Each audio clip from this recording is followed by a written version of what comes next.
Kalau seandainya ada kuburan yang bisa memberikan manfaat, mesti sahabat berbondong-bondong datang ke kuburan Nabi. Tidak ada sama sekali. Seluruh Nabi dan Rasul dakwanya mengajak umat untuk mentauhidkan Allah, menjauhkan syirik. Semua Nabi dan Rasul. Makanya kita mengajak umat ini untuk mentauhidkan Allah. Kalau orang mengatakan, kan umat Islam sudah mengucapkan 2 kalimat syahadat. Betul, sudah mengucapkan 2 kalimat syahadat. Tapi mereka belum tahu tentang makna la ilaha illallah, belum tahu tentang rukun la ilaha illallah, belum tahu tentang syarat la ilaha illallah, belum tahu tentang konsekuensi dari la ilaha illallah.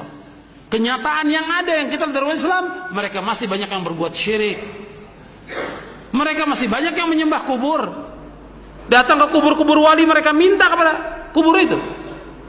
Mereka masih banyak datang ke dukun-dukun, masih meminta kepada jin, masih percaya kepada jimat dan yang lainnya. Kenyataan yang ada seperti itu, masih berbuat syirik.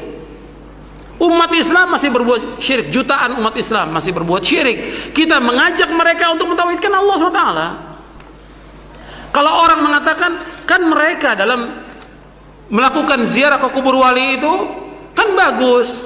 Kalau orang mengatakan demikian, ziarah kubur yang disyariatkan ziarah kubur kaum muslimin. Ketika orang ziarah ke kubur tertentu, apalagi mengadakan safar, tentu ada sesuatu maksudnya dia. Menganggap kubur itu keramat, menganggap orang itu dekat dengan Allah yang harus diminta, dan yang lainnya yang tidak pernah dilakukan oleh para sahabat Rasulullah Sallallahu Alaihi Wasallam. Ada yang mengatakan, kan mereka itu adalah orang-orang yang mulia. Kalau mereka orang yang mulia, siapa orang yang paling mulia di muka bumi ini? Rasulullah SAW. Tidak ada seorang sahabat pun yang datang ke kuburan Rasulullah untuk minta sesuatu.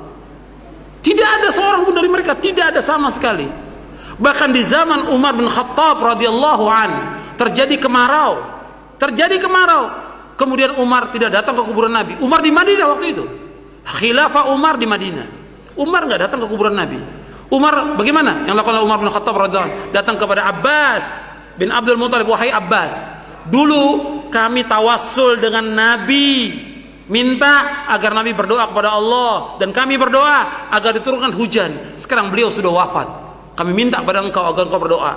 Umar berdoa, kemudian Abbas berdoa radhiyallahu anhum, kemudian turun hujan.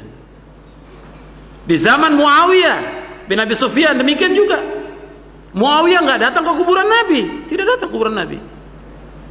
Muawiyah minta kepada Yazid al-Aswad untuk mohon kepada Allah agar turun hujan. Jadi nggak ada seorang pun yang datang kepada kubur-kubur wali. Ini perbuatan syirik. Yang mereka punya i'tiqad bahwa mereka dekat dengan Allah, mereka bisa menjawab panggilan orang yang hidup, bisa mengabulkan doa, bisa memberikan manfaat. Tidak bisa memberikan manfaat sama sekali. Allah Subhanahu wa taala berfirman di dalam surah Yunus surah 10 ayat 106. Surah 10 ayat 106 Allah berfirman, "Wala tad'u min dunillahi ma la yanfa'uka wa la yadhurruk, fa in fa'alta fa innaka idza minadh dhalimin." Jangan kamu berdoa, jangan kamu meminta, jangan kamu beribadah kepada selain Allah yang tidak bisa memberikan manfaat kepadamu dan tidak bisa menolak bahaya. Allah mengatakan demikian. Kalau seandainya ada kuburan yang bisa memberikan manfaat, mesti sahabat berbondong-bondong datang ke kuburan Nabi. Tidak ada sama sekali.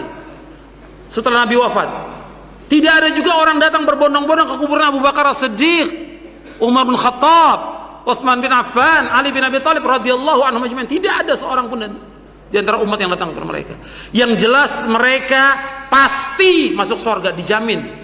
Dijamin oleh Allah, dijamin oleh Rasulullah. Kata Nabi, Abu Bakar fil jannah, Umar fil jannah, Utsman fil jannah, Ali fil jannah. Jelas jannah. Nabi yang melakukan minna as-sadiqul masduq. Enggak ada seorang pun datang kepada mereka, tidak ada. Makanya kesyirikan ini masih ada di tengah-tengah kaum muslimin. Yang kita harus jelaskan kepada mereka. Kalau mereka mengatakan, kan kita nggak bisa langsung kalau berdoa kepada Allah. Siapa yang mengatakan tidak bisa? Allah yang menyuruh kita untuk langsung minta kepada Allah. Sebagaimana Allah berfirman dalam surah Ghafir, surah Al-Mu'min, surah 40 ayat 60. Wa qala rabbukum ud'uni astajib lakum innal ladzina yastakbiruna an ibadati sayadkhuluna jahannama dakhirin. Dan Allah berfirman, hendaklah kalian semuanya berdoa kepadaku, kata Allah. Aku akan kabulkan doa kalian. Sesungguhnya orang-orang yang sombong dari beribadah kepadaku, mereka akan masuk neraka jahanam dalam keadaan terhina. Allah yang menyuruh berdoa langsung. Sebagaimana pernah disebutkan, sahabat berzikir dengan keras. Kalian tidak berdoa dengan yang tuli, kalian tidak berdoa dengan yang gaib, kalian tidak berdoa dengan yang jauh, dekat. Maka Nabi mengatakan, ketika sahabat bersuara dan berzikir dengan keras, kata Nabi, irba'u ala anfusikum fa innakum la tad'una asamma wala ghaiban innakum tad'una sami'an qariba. Hadis sahih riwayat Bukhari. Kata Nabi sallallahu alaihi wasallam, sayangi diri kalian, kasihan diri kalian. Kalian tidak berdoa kepada zat yang tuli, kalian tidak berdoa kepada zat yang jauh, yang gaib, tidak. Kalian berdoa kepada zat Allah yang maha dekat dan maha mendengar. Sami'an qariba, mendengar dan dekat. Allah, kita langsung kepada Allah, bukan kepada mayit. Nggak boleh kita.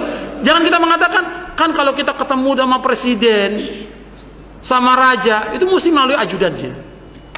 Ketemu sama wali kota, ajudannya dulu. Nggak bisa langsung. Nggak bisa Allah disamakan dengan makhluknya, tidak boleh. Laisa kamitslihi syai'un wa huwas samiul basir. Allah tidak sama dengan makhluknya, tidak sama. Dan Allah itu Maha mendengar, Maha melihat. Dan Allah berfirman, walam yakun lahu kufuwan ahad. Allah tidak sama, Allah tidak sebanding, Allah tidak setara, Allah tidak semisal dengan makhluknya. Langsung kepada Allah. Nggak boleh kita samakan dengan raja, nggak boleh kita samakan dengan presiden, nggak boleh kita samakan dengan tokoh apapun juga. Langsung kepada Allah berdoa tanpa perantara.